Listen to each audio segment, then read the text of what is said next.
ಗೆಳೆಯ, ಇವತ್ತು ನಿಮ್ಮ ಪ್ರಯತ್ನದಿಂದ ನವರಾತ್ರಿಯ ಮೊದಲನೇ ದಿನದ ಪೂಜೆ ನಿರ್ವಿಘ್ನವಾಗಿ ಪೂರ್ತಿಯಾಯಿತು. ನನ್ನ ಪ್ರಯತ್ನದಿಂದ ಅಲ್ಲ ಗೆಳತಿ, ಮಾತೆ ದುರ್ಗಾದೇವಿಯ ಆಶೀರ್ವಾದದಿಂದ, ಅವಳ ಕೃಪೆಯಿಂದ ನನ್ನ ಅಮ್ಮನ ಪೂಜೆಯನ್ನು ನಿರ್ವಿಘ್ನವಾಗಿ ಸಂಪೂರ್ಣ ಆಗಿರಬೇಕು.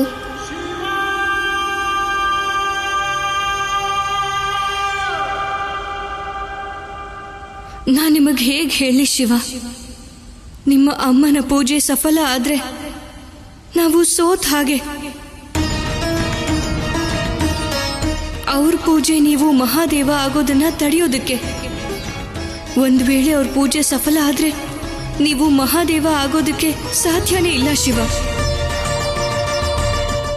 ಈ ದಾರಿ ಮತ್ತೆ ಈ ಪ್ರಯತ್ನ ಎರಡೂ ಕೂಡ ನನಗೆ ಮತ್ತೆ ಈ ಸಂಪೂರ್ಣ ಸೃಷ್ಟಿಗೆ ಇರೋ ಕೊನೆ ಆಸೆ.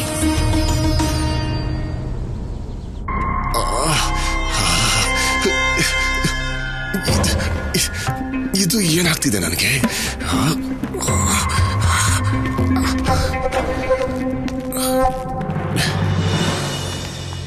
ದಂಡಪಾಣಿ, ನಾನು ನಿನಗೆ ಹೇಳಿದ್ದೆ ಏನೇ ಆದ್ರೂ ಆ ಪೂಜೆ ನಿಲ್ಬೇಕು ಅಂತ. ಮತ್ ನೀನೀಗ ಸೋತ್ ಬಂದಿದೀಯಾ. ನಾನು ಪ್ರಯತ್ನ ಮಾಡ್ದೆ ದೇವರಾಜ, ಆದ್ರೆ ಆ ಪ್ರಯತ್ನದ ಪರಿಣಾಮ ಏನಾಯ್ತು? ಬರೀ ಸೋಲಷ್ಟೇ. ಆ ಮೃತ ಪಕ್ಷಿ ಕಾರಣದಿಂದಾಗಿ ನೀನು ಸೋತ್ ಹೋದೆ. ಅವ್ರ ಪೂಜೆನ ಭಂಗ ಮಾಡದೆ ಹಿಂತಿರುಗಿ ಬಂದಿದ್ದೀಯಾ. ದೇವರಾಜ, ಆದರೆ ನಾನು ಪ್ರಯತ್ನ ಮಾತ್ರ ನಿಲ್ಲಿಸೋದಿಲ್ಲ. ಒಂದೇ ಒಂದು ಅವಕಾಶ ಮತ್ತೆ ಕೊಡಿ ದೇವರಾಜ, ನನಗೆ ಒಂದೇ ಅವಕಾಶ. ನಾಳೆ ಅನಸೂಯ ಪೂಜೆ ಕೊನೆ ಪೂಜೆ ಆಗುತ್ತೆ. ಒಂದ್ ವೇಳೆ ನಾನು ನಾಳೆ ಅವರ ಪೂಜೆ ಭಂಗ ಮಾಡೋದ್ರಲ್ಲಿ ಸೋತ್ರೆ ದೇವರಾಜ, ಈ ದಂಡಪಾಣಿಗೆ ನೀವು ಯಾವುದೇ ಶಿಕ್ಷೆ ಕೊಟ್ಟರು ನಾನು ಅನುಭವಿಸ್ತೀನಿ. ನೆನಪಿರ್ಲಿ ದಂಡಪಾಣಿ, ಒಂದ್ ವೇಳೆ ನಾಳೆ ಪ್ರಯತ್ನದಲ್ಲಿ ನೀನು ಸೋತ್ ಬಂದ್ರೆ ಮುಂದಾಗೋ ಪರಿಣಾಮ ನೆನಪಿರ್ಲಿ. ಸರಿ ದೇವರಾಜ.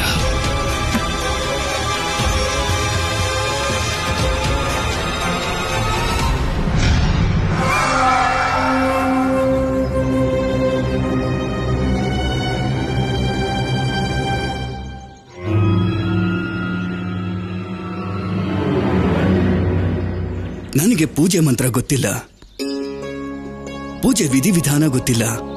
ಆದ್ರೆ ಇದಂತೂ ಖಂಡಿತ ನಿಜ. ನೀವು ನನ್ನ ಪೂಜೆನ ನಿತ್ಯ ಸ್ವೀಕಾರ ಮಾಡ್ತೀರಿ. ನಿಮ್ಮ ಈ ಆಶೀರ್ವಾದದ ಫಲದಿಂದಾನೇ ನನ್ನ ಮಾಂಸ ಮಾರಾಟದ ವ್ಯಾಪಾರ ಪ್ರತಿದಿನ ಹೆಚ್ಚಾಗ್ತಿದೆ. ಹೇ ಭೋಲೆನಾಥ, ನಿಮ್ಮ ಆಶೀರ್ವಾದ ನನ್ನ ಮೇಲೆ ಸದಾ ಇರಲಿ. ನಾನು ಹುಡುಕ್ತಿದ್ದ ದಾರಿ ಸಿಕ್ತು. ಈಗ ಭಕ್ತಾನೆ ಭಗವಂತನಿಗೆ ಸಮಸ್ಯೆ ಆಗ್ತಾನೆ. ಬಾಲಶಿವ, ಈಗ ನೋಡು ಹೇಗೆ ನಾನು ನಿನ್ನ ಈ ಭಕ್ತನಿಂದಾನೆ ನಿನ್ನ ನವರಾತ್ರಿ ಪೂಜೆನ ಹಾಳು ಮಾಡ್ತೀನಿ ಅಂತ. ನಿನ್ನ ಈ ಭಕ್ತಾನೆ ನಿನ್ನ ಪೂಜೆನ ಅಪವಿತ್ರ ಮಾಡ್ತಾನೆ, ಮತ್ತು ನೀನು ಮಹಾದೇವ ಆಗೋದನ್ನ ತಪ್ಪೋ ಹಾಗೆ ಮಾಡ್ತಾನೆ.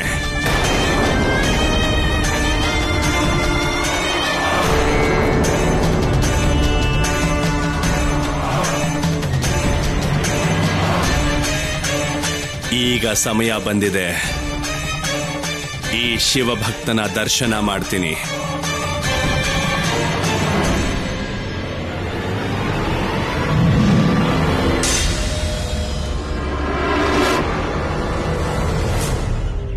ಹರ ಹರ ಮಹಾದೇವ, ಹರ ಹರ ಮಹಾದೇವ, ಹರ ಹರ ಮಹಾದೇವ, ಶಿವಶಂಭೋ ಕೈಲಾಸಪತಿ. ಎಂತ ವಿಚಿತ್ರ ಭಕ್ತಿ ಇದು. ನಿನ್ನ ಕೆಲಸ ಹತ್ಯೆ ಮಾಡೋದು, ಮತ್ತೆ ಭಕ್ತಿ ಭೋಲೆನಾಥನಿಗೆ. ನಿನ್ನ ಭಕ್ತಿ ನೋಡಿ ನನಗೆ ತುಂಬಾ ಸಂತೋಷ ಆಗ್ತಿದೆ. ನನ್ನ ಭಕ್ತಿ ಜಗತ್ತನ್ನ ಸಂತೋಷ ಪಡಿಸೋದಿಕ್ಕೋಸ್ಕರ ಅಲ್ಲ, ನಾನು ಭಕ್ತಿನ ಮನಸ್ಸಿನ ಶಾಂತಿ ಶುದ್ಧತೆಗಾಗಿ ವ್ಯಕ್ತಪಡಿಸ್ತೀನಿ. ಆಹಾ, ಇದು ಒಳ್ಳೆಯ ವಿಚಾರನೇ. ಎಂತ ದೊಡ್ಡ ವಿಡಂಬನೆ ಇದು. ಸಮಾಜ ನಿನ್ನಂತ ನಿಜವಾದ ಶಿವಭಕ್ತರಿಗೆ ಗೌರವನೇ ಕೊಡೋದಿಲ್ಲ, ಸರಿಯಾದ ಸ್ಥಾನನೂ ಕೊಡೋಲ್ಲ. ನಿನ್ನಂತ ಶಿವಭಕ್ತ ಬೇರೆ ಯಾವ ಶಿವಭಕ್ತನಿಗೂ ಕಡಿಮೆ ಇಲ್ಲ. ನಿನಗೆ ಇಂಥ ನಿರ್ಜನ ಏಕಾಂತ ಕಾಡಲ್ಲಿ ನೀನು ಪೂಜೆನೆ ಮಾಡ್ಬೇಕಾಗಿ ಬಂದಿದೆ. ಏನ್ ವ್ಯತ್ಯಾಸ ಆಗತ್ತೆ? ಭಕ್ತಿ ಅಂದ್ರೆ ಭಕ್ತಿನೇ, ಅದ್ರಲ್ಲಿ ಭೇದ ಭಾವ ಇಲ್ಲ. ನಾನಂತೂ ಈ ಕಾಡಲ್ಲಿ ಮಹಾದೇವನ ಪೂಜೆ ಮಾಡಿ ಸಂತೋಷವಾಗಿದ್ದೀನಿ. ವಿಷಯ ಸಂತೋಷದ್ದಲ್ಲ, ವಿಷಯ ಮನುಷ್ಯನ ಅಧಿಕಾರದ್ದು. ಸಮಾಜದಲ್ಲಿ ನಿನಗೆ ಸಮಾನ ಅಧಿಕಾರ ಸಿಗ್ಬೇಕು, ಎಲ್ಲರಂತೆ ನೀನು ಇರಬೇಕು. ಇದು ನಿನ್ ನಿಜವಾದ ಅಧಿಕಾರ. ನನಗನ್ಸುತ್ತೆ ಶಿವನು ನಿನ್ ಭಕ್ತಿನ ಸ್ವೀಕಾರ ಮಾಡಲ್ಲ ಅಂತ. ಇಲ್ಲ ಇಲ್ಲ, ಹಾಗೇನಿಲ್ಲ. ನನ್ನ ಮನಸ್ಸಿಗೆ ಗೊತ್ತಿದೆ, ಶಿವ ನನ್ನ ಭಕ್ತಿನ ಖಂಡಿತ ಸ್ವೀಕರಿಸ್ತಾರೆ. ನನಗಂತೂ ನಿಜ ಅನ್ನಿಸ್ತಿಲ್ಲ. ಆದ್ರೆ ನಿನಗೆ ವಿಶ್ವಾಸ ಇದ್ರೆ ನೀನು ನಿನ್ನ ಭೋಲೆನಾಥನ ಹತ್ರನೇ ಅದ್ರ ಪುರಾವೆ ಕೇಳಬೇಕು.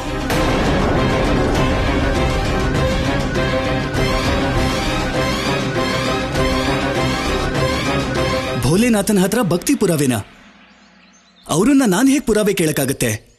ಎಲ್ಲಿ ಸಿಗ್ತಾರೆ ಅವ್ರು ನನಗೆ? ಅದನ್ನ ನಾನು ಹೇಳ್ತೀನಿ. ನಿನ್ನ ಅವನ ಹತ್ರ ಕರ್ಕೊಂಡು ಹೋಗ್ತೀನಿ. ನೀವು ನನ್ನ ಭೋಲೆನಾಥನ ಹತ್ರ ಕರ್ಕೊಂಡು ಹೋಗ್ತೀರಾ?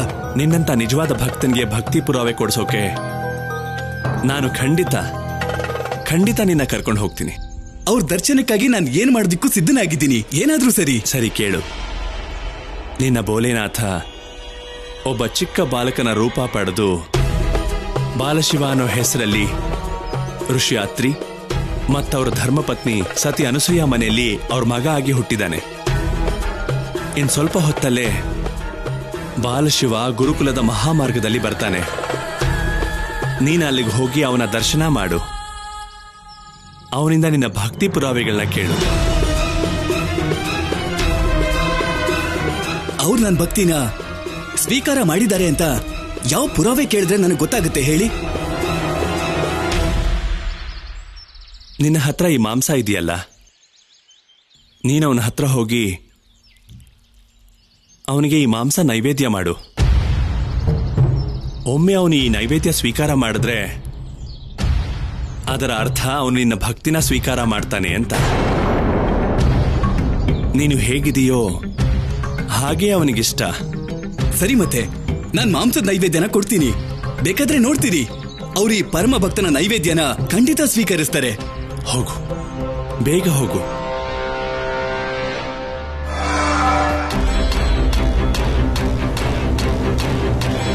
ತಾರಕಾಸುರ ಈಗ ಇದೆಂಥ ಕುತಂತ್ರ ಮಾಡಕ್ ಹೊರಟಿದ್ದಾನೆ. ವ್ರತದ ಸಮಯದಲ್ಲಿ ಬಾಲಶಿವಂಗೆ ಅಪವಿತ್ರವಾದ ಮಾಂಸ ಕೊಡೋದಾ? ಅಲ್ಲಿ ಬಾಲಶಿವ ಮಾಂಸದ ಸ್ಪರ್ಶ ಮಾಡಿದ್ರೆ ಅವ್ರ ವ್ರತ ನಾಶ ಆಗುತ್ತೆ. ಹಾಗೇನಾದ್ರೂ ಆದ್ರೆ ಬಾಲಶಿವ ಮಹಾದೇವ ಆಗಲ್ಲ. ಮತ್ತೆ ನಮ್ಮ ಪತಿ ಅವರ ವಾಸ್ತವಿಕ ಸ್ವರೂಪಕ್ಕೆ ಬರೋದಕ್ಕೆ ಸಾಧ್ಯತೆಗಳು ಕಡಿಮೆ ಆಗೋಗುತ್ತೆ. ಈಗ ಏನ್ ಮಾಡೋದು? ದೇವಿ ಪಾರ್ವತಿಗೆ ಇದರ ಸೂಚನೆ ಕೊಡೋಣವಾ? ಆಗ ಅವರೇ ಈ ಭಕ್ತನನ್ನ ಬಾಲಶಿವನ ಬಳಿ ಹೋಗೋದನ್ನ ತಡಿತಾರೆ. ಇವತ್ತು 2ನೇ ದಿನದ ಪೂಜೆ. ಅವರು ಪೂಜೆಯಲ್ಲಿ ತೊಡಗಿರ್ತಾರೆ. ಅವರನ್ನ ಚಿಂತೆಗೆ ದುಡೋದು ಸರಿಯಲ್ಲ ಅನ್ಸತ್ತೆ.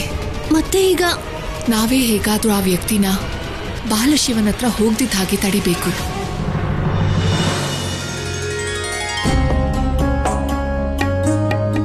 ಅರೆ ಶಿವ, ಇವತ್ 2ನೇ ದಿನದ ಪೂಜೆ ಇದೆ, ಆದ್ರೆ ನೀನ್ ಇನ್ನೂ ಇಲ್ಲೇ ಇದ್ಯಾ?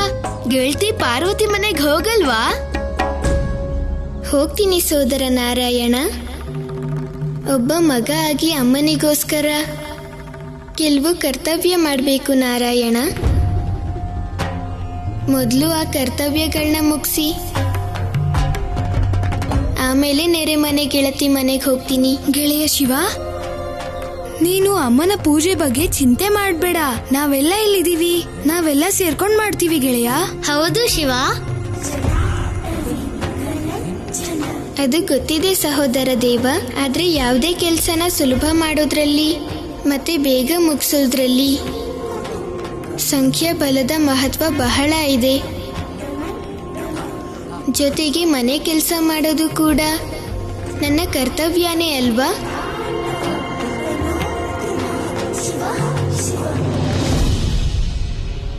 ಯಾವ ಮಹಾದೇವನನ್ನ ಜಗತ್ತು ವೈರಾಗಿ ವಿರಕ್ತ ಅನ್ನತ್ತೋ ಇವತ್ತದೇ ಮಹಾದೇವ ಕರ್ತವ್ಯದ ಬಗ್ಗೆ ಮಾತಾಡ್ತಿದ್ದಾನೆ. ಇವನು ಆಡ್ತಿರೋ ಈ ಮಾತುಗಳು ಬಾಲಸ್ವರೂಪ ಧಾರಣೆ ಮಾಡಿರೋ ಉದ್ದೇಶ ಪೂರ್ತಿ ಆಯ್ತು ಅನ್ನೋ ಸಂಕೇತನಾ? ಶಿವ ನಿಜವಾಗ್ಲೂ ನನ್ನ ಬಿಟ್ಟು ಹೊರಟೋಗ್ತಿದ್ದಾನಾ?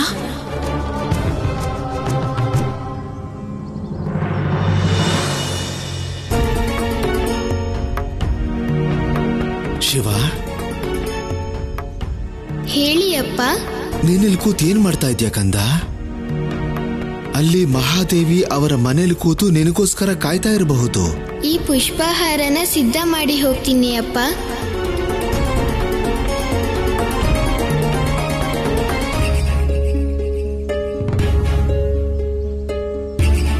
ನೀನ್ ಪೂಜೆಗೆ ಚಂದನ ತೆಗೆದುಕೊಡ್ತೀಯ ಕಂದ? ಖಂಡಿತ ಅಮ್ಮ, ಚಂದನಾನು ತೆಗೆದುಕೊಡ್ತೀನಿ.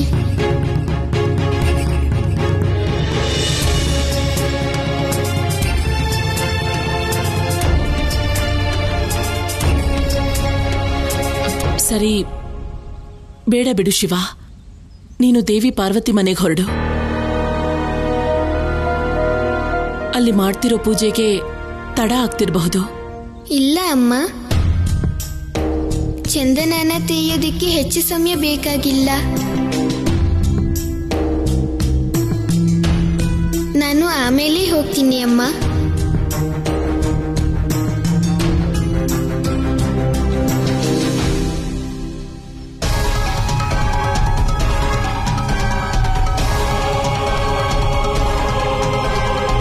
ಇವತ್ ನನ್ಗೆ ನನ್ನ ಪ್ರಭು ದರ್ಶನ ಆಗುತ್ತೆ, ನನ್ನ ಜೀವನ ಧನ್ಯ ಆಗುತ್ತೆ.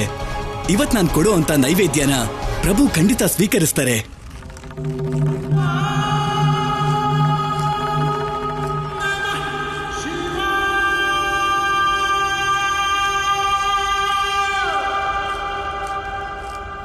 ಶಿವ, ನನ್ನ ಕ್ಷಮಿಸ್ಬಿಡು ಕಂದ. ನೀನು ಮಹಾದೇವ ಆಗೋ ಭಯ ನನ್ನಿಂದ ಇದನ್ನೆಲ್ಲ ಮಾಡಿಸ್ತಿದೆ. ನೀನು ನನ್ನಿಂದ ದೂರ ಹೋಗ್ಬಾರ್ದು. ಸರಿನೋ ತಪ್ಪೋ ನನಗ್ ಗೊತ್ತಿಲ್ಲ, ಈ ಭಯನೇ ತುಂಬಿಕೊಂಡಿದೆ. ಹೇಗಾದ್ರೂ ಸರಿ, ನಿನ್ನ ಪೂಜೆ ಆಗದೆ ಇರ್ಲಿ ಅಂತ ಆಸೆ ಪಡ್ತಿದ್ದೀನಿ.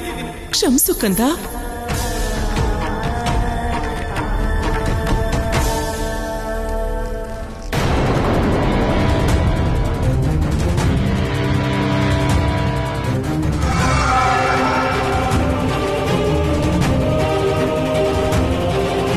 ಧನ್ಯವಾದ ಕಟುಕ, ಧನ್ಯವಾದ. ಇವತ್ತು ನನ್ನ ಉದ್ದೇಶ ಪೂರ್ತಿ ಆಗೋದನ್ನ ಯಾರೂ ತಡೆಯೋದಕ್ಕಾಗಲ್ಲ, ಯಾರಿಂದನೂ ಆಗಲ್ಲ.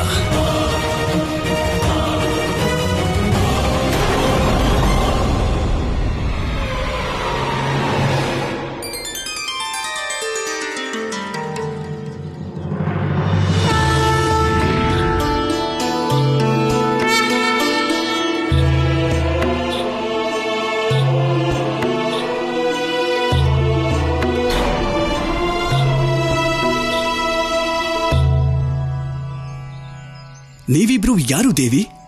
ನಾನು ದೇವಿ ಲಕ್ಷ್ಮಿ, ಮತ್ತೆ ಇವರು ದೇವಿ ಸರಸ್ವತಿ.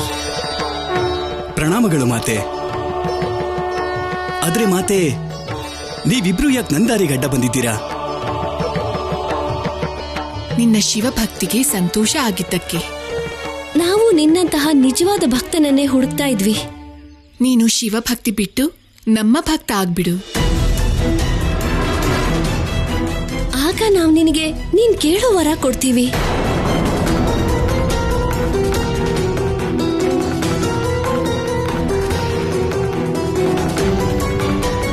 ಎಲ್ಲಿ ಈ ಕಟುಕ ವರ ಸಿಗೋ ಆಸೆಗೆ ಬಿದ್ದು ತನ್ನ ಭಗವಂತನ ಮತ್ತು ನಾನು ಹೇಳಿರೋ ದಾರಿನ ಮರ್ತು ಬಿಟ್ರೆ? ಆದ್ರೆ ಮಾತೆ, ಭಕ್ತಿ ಭಕ್ತರಿಗೆ ಪ್ರಾಣ ಇದ್ದ ಹಾಗೆ. ನನ್ನ ಪ್ರಾಣನ ಹೇಗ್ ತ್ಯಾಗ ಮಾಡೋದಿಕ್ ಸಾಧ್ಯ? ಒಬ್ಬ ಭಕ್ತ ತನ್ನ ಭಗವಂತನ ಭಕ್ತಿನ ಹೇಗ್ ಬಿಡೋದಿಕ್ಕಾಗತ್ತೆ? ನನ್ನನ್ನ ಕ್ಷಮಿಸ್ಬಿಡಿ ಮಾತೆ.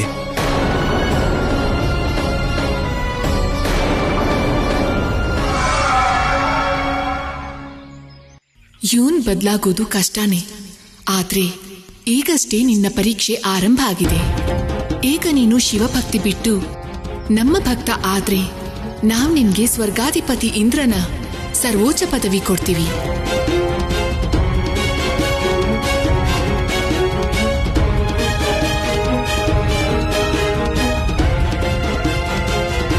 ನೀವು ಸತ್ಯ ಹೇಳಿದ್ರಿ ಮಾತೆ.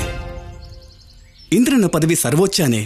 ಆದ್ರೆ ಸ್ವಲ್ಪ ಕಾಲದ ನಂತರ ಅವನ್ ಪುಣ್ಯ ಮುಗ್ದು ಹೋದ್ಮೇಲೆ ದೇವರಾಜ ಇಂದ್ರ ಕೂಡ ಅವನ ಪದವಿನ ಬಿಡಬೇಕಾಗತ್ತೆ. ಆದ್ರೆ ಶಿವನ ಭಕ್ತನಿಗೆ ಅವನ ಭಕ್ತಿ ಪದವಿ ಯಾವತ್ತೂ ಬಿಡಬೇಕಾಗಿಲ್ಲ. ಆದ್ರಿಂದ ನಾನು ಕೊನೆ ತನಕ ಶಿವಭಕ್ತನೇ ಆಗಿರೋದಕ್ಕೆ ಬಯಸ್ತೀನಿ ಮಾತೆ. ನನ್ನ ಕ್ಷಮಿಸಿ ಮಾತೆ.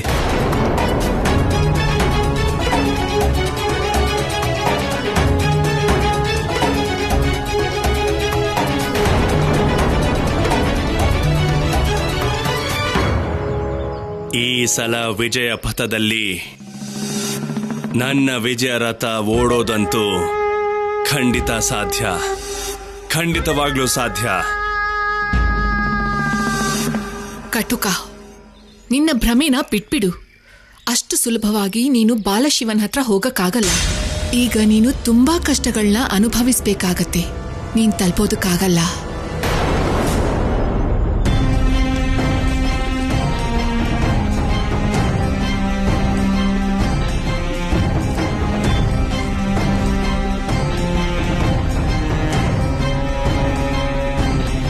ನನಗೆ ಗೊತ್ತಿದೆ ದೇವಿ, ಬೇಕು ಅಂತಾನೆ ಶಿವನಿಗೆ ತಡ ಮಾಡ್ತಾ ಇದೀಯ.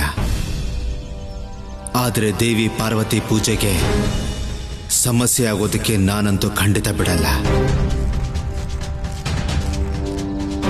ಶಿವ, ಹೇಳಿಯಪ್ಪ. ಈಗ ಇದನ್ನೆಲ್ಲ ಇಲ್ಲೇ ನಿಲ್ಸು ಮಗು.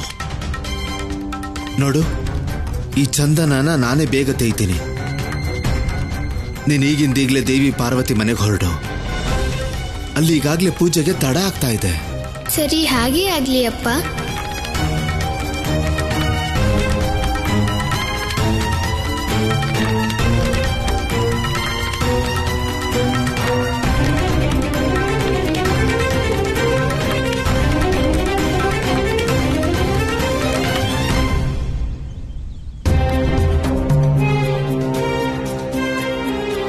ನಂದಿ, ಮಹಾದೇವ ಇನ್ನೂ ಬರ್ಲಿಲ್ಲ. ಹೌದು ಮಾತೆ, ಪ್ರಭುಗಳು ಇಷ್ಟೊತ್ತಿಗೆ ಬರಬೇಕಾಗಿತ್ತು. ನಿನ್ನೆ ಪ್ರಭುಗಳು ಬರೋದಕ್ಕೆ ಇಷ್ಟೊಂದು ತಡ ಆಗಿರ್ಲಿಲ್ಲ ಮಾತೆ. ಏನಾಯ್ತು ನಂದಿ? ಮಾತೆ, ಅದು ಹೇಳು ನಂದಿ, ಏನಾಯ್ತು? ಮಾತೆ, ನನಗೆ ಗೊತ್ತಿಲ್ಲ, ಯಾಕೋ ಸಂದೇಹ ಆಗ್ತಾ ಇದೆ. ಎಂಥ ಸಂದೇಹ ಆಗ್ತಿದೆ? ಮಾತೆ, ಅಲ್ಲಿ ದೇವಿ ಅನಸೂಯ ಅವರನ್ನ... ಇಲ್ಲ ನಂದಿ, ಒಂದ್ ವೇಳೆ ಅವರೇ ತಡೆಯೋಕ್ ನೋಡಿದ್ರು ಕೂಡ ಇವರಲ್ಲಿ ಇರೋದಿಲ್ಲ. ಇದು ನನ್ನ ವಿಶ್ವಾಸ. ಆದ್ರೂ ಮಾತೆ, ನೀವು ಒಂದ್ಸಲ ನನಗೆ ಅನುಮತಿ ಕೊಟ್ರೆ ನಾನು ಹೋಗಿ ಪ್ರಭುಗಳನ್ನ ಕರ್ಕೊಂಡು ಬರ್ತೀನಿ. ಬೇಡ ನಂದಿ, ನೀನಿಲ್ಲೇ ಇರು. ನಾನೇ ಹೋಗಿ ಅವ್ರನ್ನ ಕರ್ಕೊಂಡ್ ಬರ್ತೀನಿ. ಹಾಗೆ ಆಗ್ಲಿ ಮಾತೆ.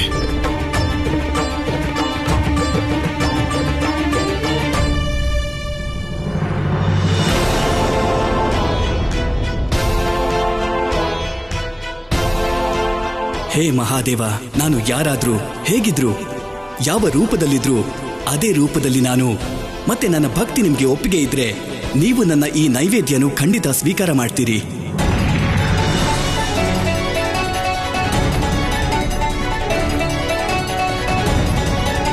ನಿನ್ನ ಭಕ್ತಿ ಗೆದ್ದೇ ಗೆಲ್ಲತ್ತೆ ಕಟುಕ. ಆದ್ರೆ ನೀನು ಬಾಲಶಿವನ ಹತ್ರ ಖಂಡಿತ ಹೋಗಕ್ಕಾಗಲ್ಲ.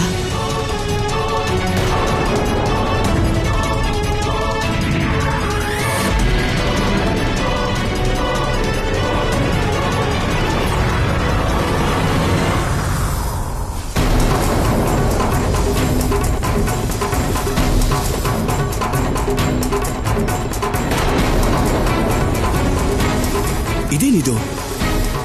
ದಾರಿಲಿ ಇಷ್ಟೊಂದು ಹಾವುಗಳು. ಇದೇನಾಗ್ತಿದೆ? ಇವನೇನಾದ್ರೂ ಹೆದರ್ಕೊಂಡ್ಬಿಟ್ರೆ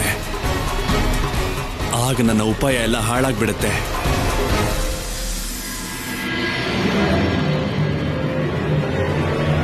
ಈ ಹಾವುಗಳು ನನ್ನ ಭಗವಂತನಿಗೆ ಆಭರಣ. ಇವು ಮಹಾದೇವನ ಭಕ್ತರಿಗೆ ಏನ್ ಮಾಡೋದಕ್ಕೆ ಸಾಧ್ಯ? ಮತ್ತೆ ನಾನು ಹಾವಿಗೆ ಹೆದರ್ಕೊಂಡು ಮುಂದೆ ಹೋಗದೆ ಇಲ್ಲಿರೋದಕ್ಕಾಗೋದಿಲ್ಲ. ನಾನು ನನ್ನ ಮಹಾದೇವನ ದರ್ಶನ ಪಡೆಯೋದಿಕ್ಕೆ ನನ್ನ ಪ್ರಾಣ ಬೇಕಾದ್ರೂ ಕೊಡ್ತೀನಿ.